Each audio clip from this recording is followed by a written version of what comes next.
Olá a todos, bem-vindos a mais O Livro da Minha Vida da Academia Bay. Hoje vamos falar de George Orwell. George Orwell é incontornável, é extraordinário e eu espero conseguir entusiasmar-vos e criar em vocês a vontade de o ler. É este o meu objetivo. Então, George Orwell nasceu, é o pseudónimo já agora de Eric Arthur Blair, o seu verdadeiro nome. George Orwell nasceu em 1903 e faleceu em 1950. Ele tem, essencialmente, duas obras incontornáveis.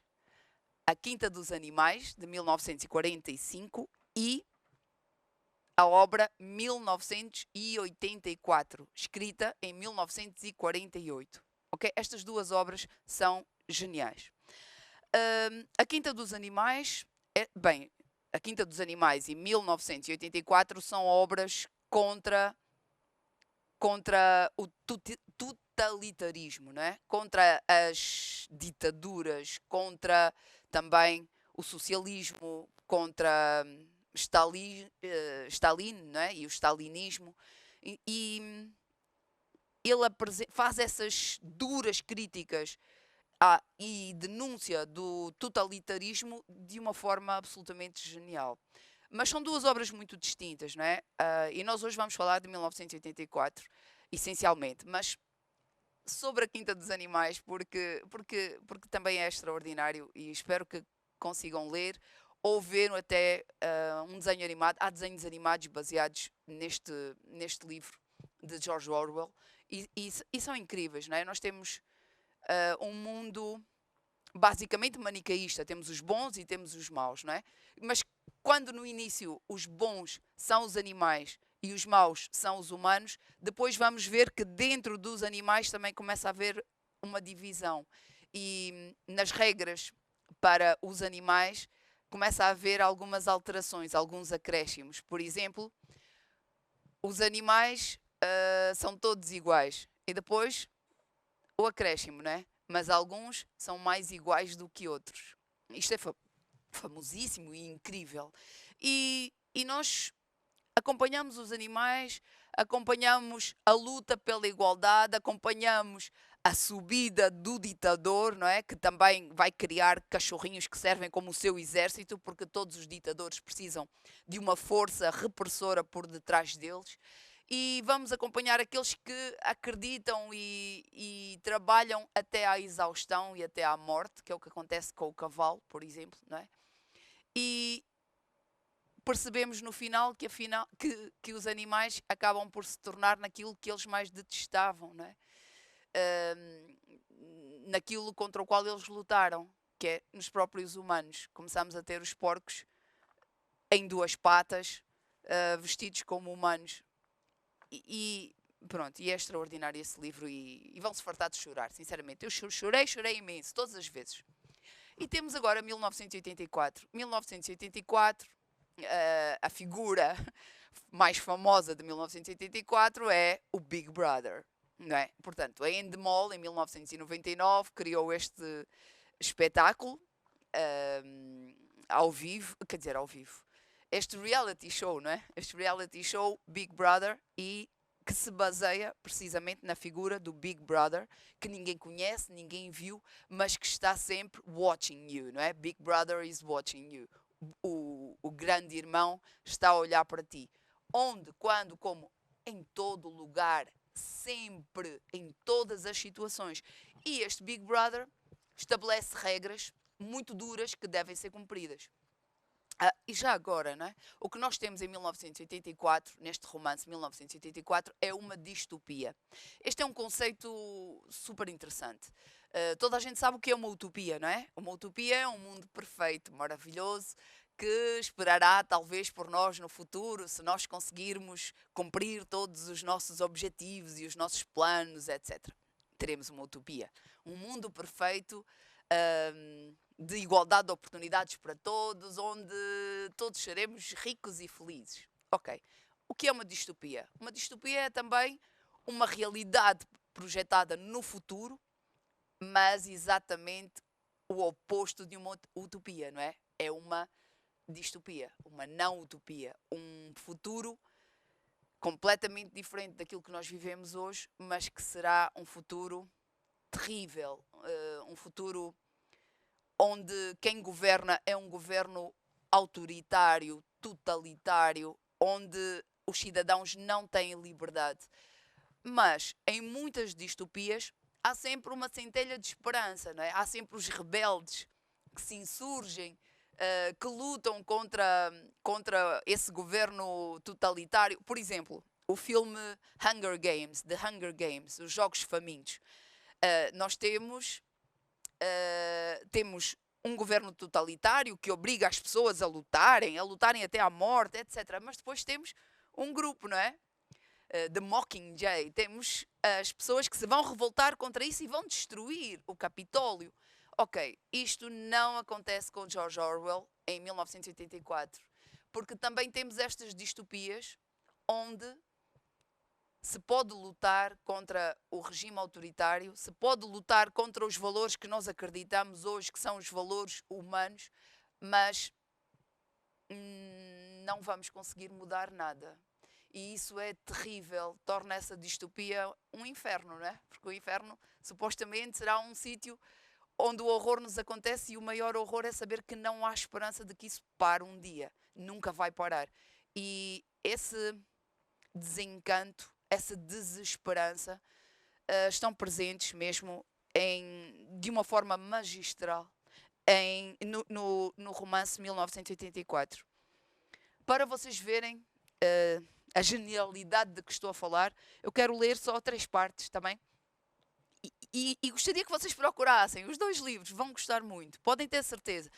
É verdade, têm que estar preparados para esta desesperança, não é? Mas depois, se calhar, olhamos à nossa volta e pensamos, estamos melhor, não é? Não estamos em 1984 no sentido de esta distopia terrível, este totalitarismo impregnado em tudo. O Big Brother is watching you. Tudo o que tu fazes está a ser visto. O que tu pensas. Um dos maiores crimes é o crime pensar. Ou seja, crime pensar é pensares fora daquilo que o regime te diz que tens de pensar. E esse é um crime punível com torturas inacreditáveis, incansáveis, imparáveis, até tu voltares a pensar como deve ser, como o regime quer que tu penses, não é? Bem, então, uma das partes, precisamente sobre o crime pensar e sobre como é que nós pensamos. Nós pensamos com a linguagem, pensamos com palavras. Então, o que é que o regime decide? Decide eliminar palavras perigosas, não é? Deixar apenas aquelas palavras que vão fazer com que tu penses da forma que o regime quer que tu penses. Vejam bem, isto é genial, não é? Começar o controle já a partir das palavras. Se nós prestarmos atenção, e muito se tem escrito sobre isto, mensagens subliminares, não é? Esta pseudociência ainda, não é? Que é a programação neurolinguística, ainda não é uma ciência em si, mas já começa a haver estudos sobre isto, não é? Como é que nós vamos programar o pensamento das pessoas? Com as palavras que nós utilizamos.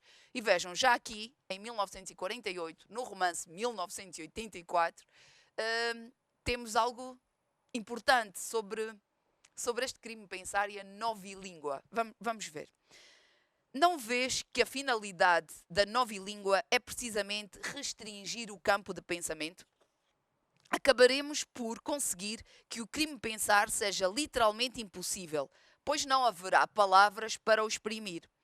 Todos os conceitos de que possamos ter necessidade serão expressos, cada um deles, exclusivamente por uma palavra, de significação rigorosamente definida, sendo eliminados e votados ao esquecimento todos os seus sentidos subsidiários. Portanto, deixamos de ter a plurissignificação, deixamos de ter a ambiguidade, deixamos de ter a literatura, não é? Na 11ª edição, já não estamos longe desse objetivo. Mas o processo continuará muito depois de tu e eu termos morrido.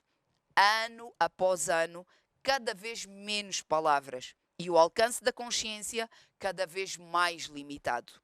Mesmo hoje, como é evidente, não há motivo ou desculpa para se cometer um crime pensar.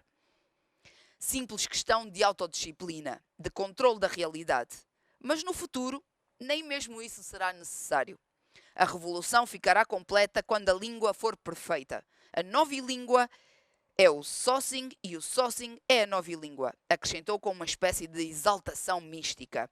Já alguma vez pensaste, Winston, que no ano 2050 ou mais tardar não haverá um único ser humano capaz de entender uma conversa como aquela que estamos a ter agora? Bem, o Winston é a personagem principal e, falando em crimes, o Winston comete um crime. Apaixona-se pela Julie. E isso é proibido no regime.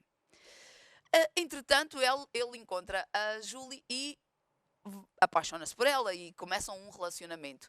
Mas lembrem-se, isto é uma distopia. Estamos numa realidade distinta, onde tudo aquilo que os rodeia faz deles também pessoas diferentes. Então não podemos pensar no amor da mesma forma como pensamos hoje, no século XXI, em 2021, nós pensamos no amor de uma forma muito peculiar, não é? No encontro das almas, num entendimento espiritual, etc. E vejam, isto faz-nos logo... a forma como o Winston vê o amor pela Julie, aqui ainda no princípio, dá-nos assim um reality check, faz-nos ter um reality check e dar-nos um reality shock, não é? Porque pensamos, uau, o que é isto?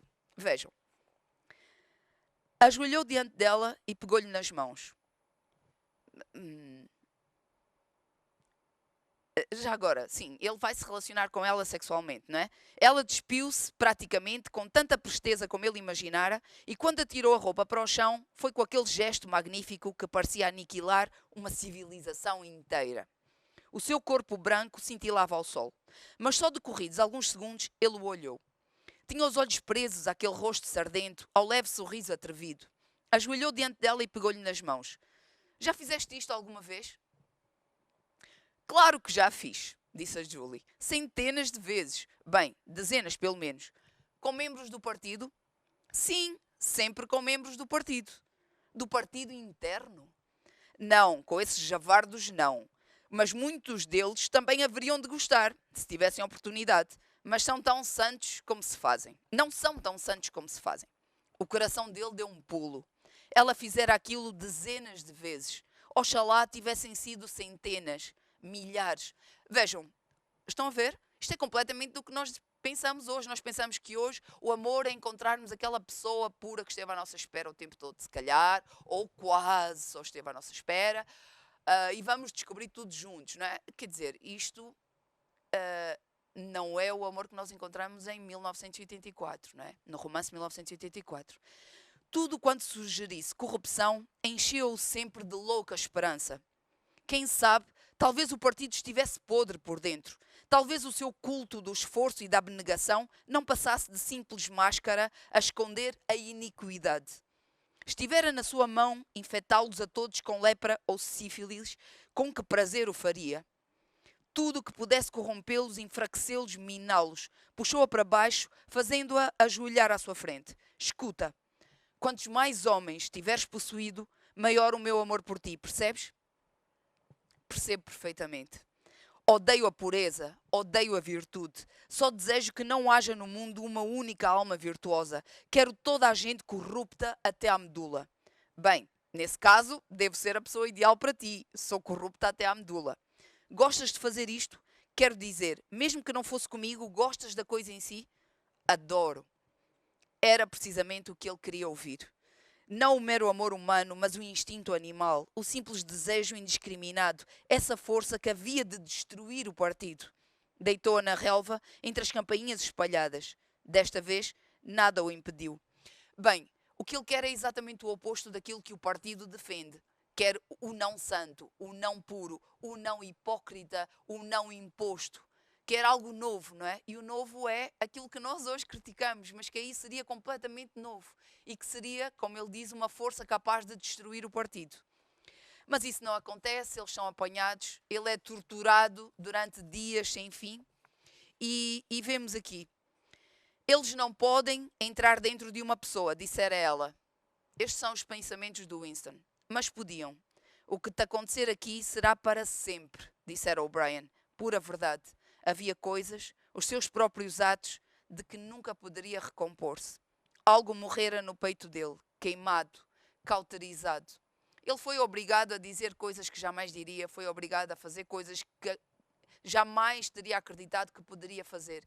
E quando nós vamos contra tudo aquilo em que acreditamos, por causa de estarmos a ser torturados, isso muda-nos, não é? Altera-nos, altera a nossa forma de nos vermos, de nos relacionarmos com nós próprios. E talvez a única forma, depois da tortura, depois de sermos obrigados a fazer coisas que pensávamos que nada nem ninguém nos poderia obrigar a fazer, talvez depois disso só nos reste mesmo seguirmos afinal o regime, não é? Decidirmos que afinal vamos acreditar, afinal vamos venerar quem nos estão a mandar venerar. Ele tinha visto. Então, depois de ambos terem sido torturados, ele é solto e ele vê. Chegar até a falar com ela. Não corriam o menor perigo. Ele sabia, como por instinto, que eles, os homens do partido, agora quase nem se interessavam pelos seus atos. Podiam ter combinado segundo encontro se um dos dois o tivesse desejado. Na verdade, tinham-se encontrado por acaso. E porquê que o partido já não tem medo? Porque conseguiu transformá-lo.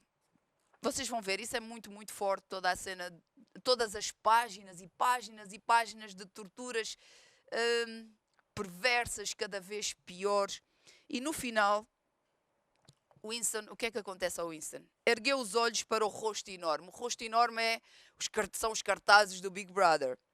Levara 40 anos a descobrir que sorriso se escondia atrás do bigode negro. Oh, cruel e desnecessário mal-entendido. Oh, teimoso e voluntário exílio do peito amantíssimo. 2 lágrimas impregnadas de gin escorreram-lhe de ambos os lados do nariz. Mas estava tudo bem, tudo bem. A luta chegara ao fim. Alcançara a vitória sobre si próprio. Amava o grande irmão.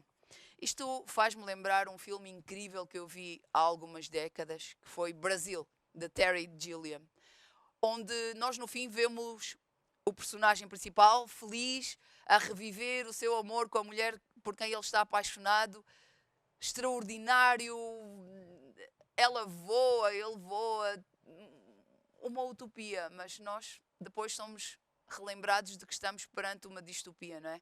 E afinal ele está numa cadeira, acorrentado, torturado, lobotomizado e essa é a única forma de ele conseguir afinal o paraíso. Por favor, leiam George Orwell e estamos juntos no próximo mês. Obrigada.